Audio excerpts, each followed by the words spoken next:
عبادہ بن صامت رضی اللہ تعالیٰ عنہ جو بدر کی لڑائی میں شریک تھے اور لیلۃ العقبہ کے 12 نقیبوں میں سے تھے، فرماتے ہیں کہ رسول اللہ صلی اللہ علیہ وآلہ وسلم نے اس وقت جب آپ کے گرد صحابہ کی ایک جماعت بیٹھی تھی، فرمایا کہ مجھ سے بیعت کرو اس بات پر کہ اللہ کے ساتھ کسی کو شریک نہ کرو گے، چوری نہ کرو گے، زنا نہ کرو گے، اپنی اولاد کو قتل نہ کرو گے اور ناعمدگی کسی پر کوئی ناحق بہتان باندھو گے اور کسی بھی اچھی بات میں خدا کی نافرمانی نہ کرو گے۔ جو کوئی تم میں اس عہد کو پورا کرے گا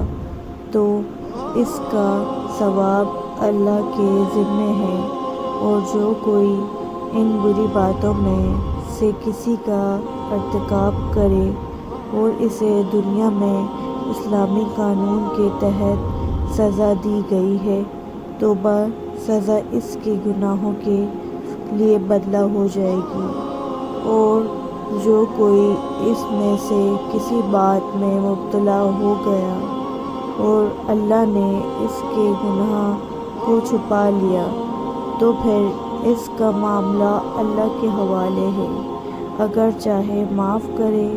اور اگر چاہے سزا دے دے۔ عبادہ کہتے ہیں کہ